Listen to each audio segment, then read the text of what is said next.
If these products appear familiar to you, then you'll probably know that they're brands built by celebrity makeup artists. You might have also heard about the Pillow Talk lipstick by Charlotte Tilbury, contour sticks by Makeup by Mario, and dual blushes by Patrik Ta, which all have a great standing of popularity and are globally present in makeup kits of professional makeup artists and everyday consumers. Some specific products alone have made their brand company gain millions of dollars in global sales and have projected valuation as high as over $200 million.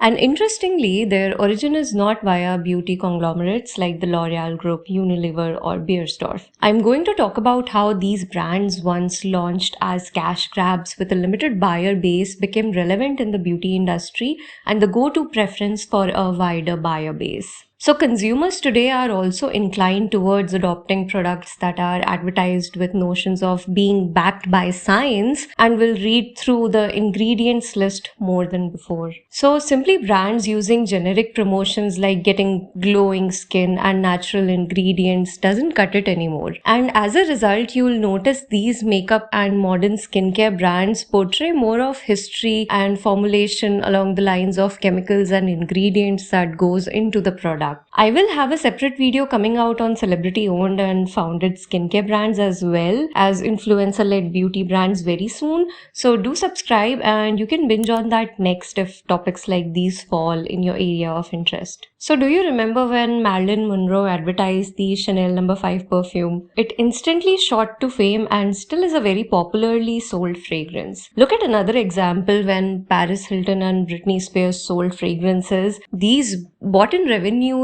from upwards of $100 million.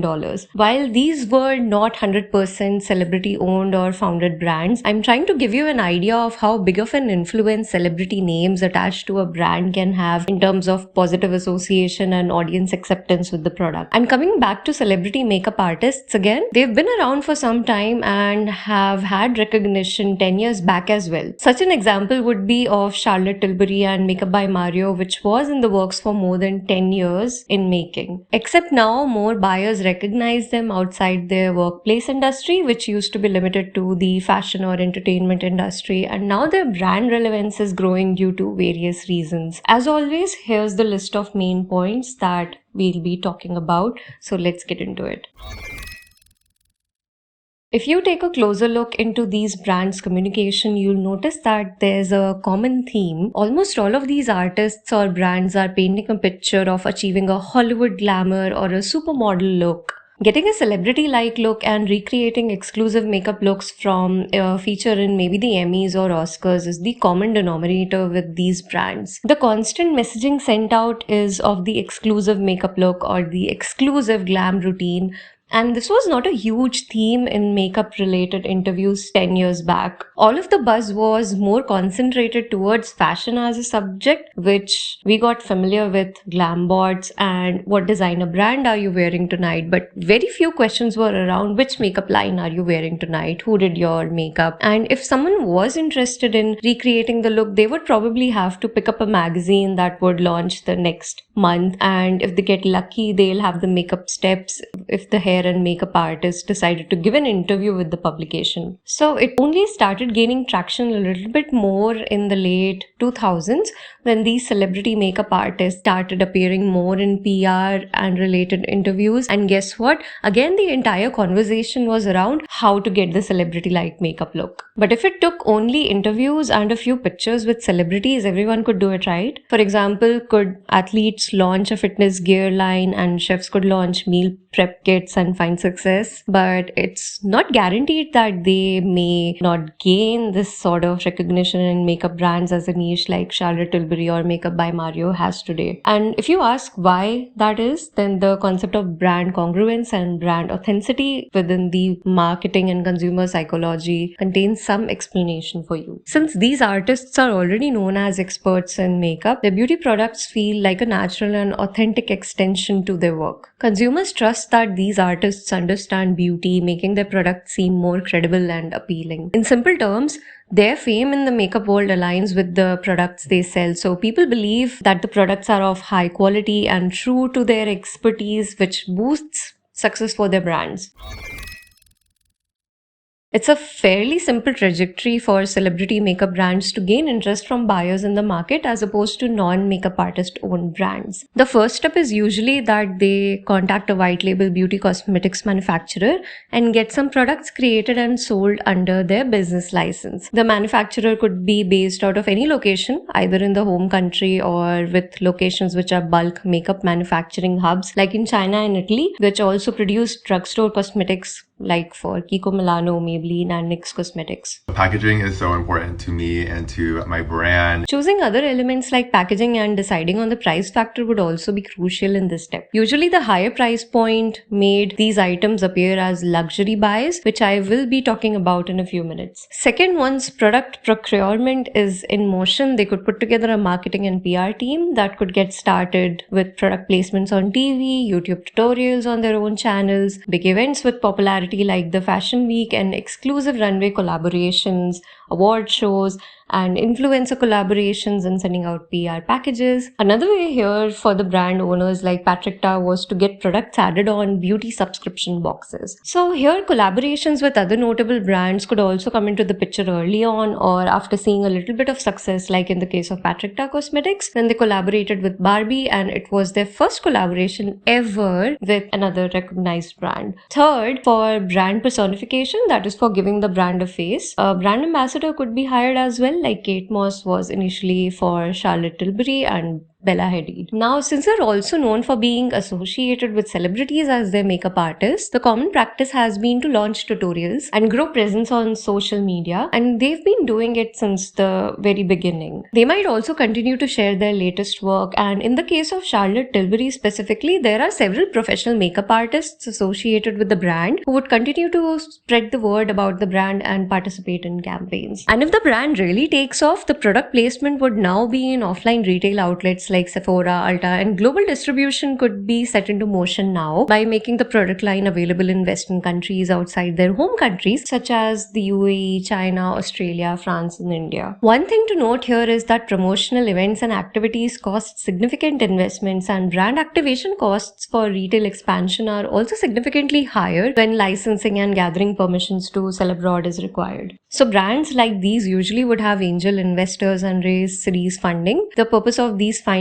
is usually to raise capital and get access to connections in business to further grow the brand. To make the entire process scale faster, private equity firms like Stride Consumer can also step in and fund the business like it did in the case of Patrik Ta Cosmetics, and Sequa Capital, Venrix Investment Management in the case of Charlotte Tilbury would step in. Sometimes investment banks can also come into the picture when we're talking about funds, such as in the case of Makeup by Mario. So now, a $40 million investment should definitely fast track a brand into more sales. And it's impressive how Natasha Deonna is a bootstrap company with no external investment. So how does that happen without any investments? Let me give you insights on that as well.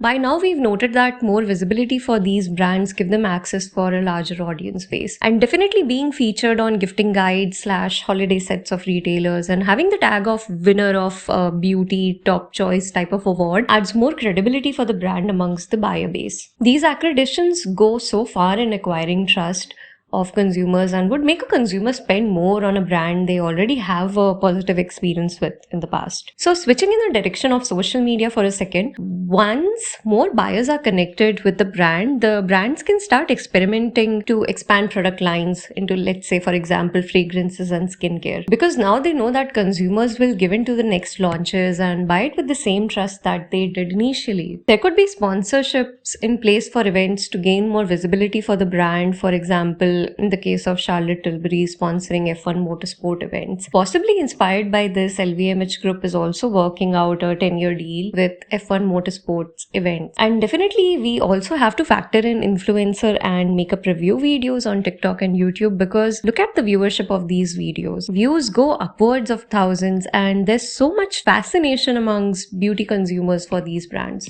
Another culture is for dupes, which brings more popularity for these brands, because if we take a look at pricing for these products, they cost more than drugstore counterparts. One could say that they're on the higher end pricing spectrum, but by now we know there's got to be some way to pay back the investors, right? So the whole point about dupes culture is again subtly evoking the FOMO in buyers with the bandwagon effect that at its core means I am going to buy it because everyone else is. It is also one of the ways with which many pop culture products are sold today. Again, we have to give it to the Gen Z for normalizing the dupes culture as per this study from CNBC. So we'll notice how many influencers would suggest these dupes for products and associate a sense of prideful ownership with the dupes of celebrity makeup cosmetics. But look at this point again, where there is again free advertising for celebrity makeup brands, creating a hype of being an unattainable or out of reach brand, or something that you can only shop for special occasions like birthdays and weddings, and that again brings an air of exclusivity around the brand name. Another way with which brands can buy positive acceptance from consumers is by appointing popular celebrities who are shooting up with new fame. For example, Charlotte Tilbury brand hired Bridgerton actress Phoebe because they can now piggyback on her fame. And we all know Makeup by Mario had early recognition by getting Kim Kardashian on their side. So that is huge visibility for any brand. While there are many ways a brand can grow positive association with its buyer base, for the sake of this video, I'm not going to be talking about the very details right now, but do let me know in the comments if that's something you would be interested in. So to summarize, celebrity makeup brands gained significant relevance majorly with PR campaigns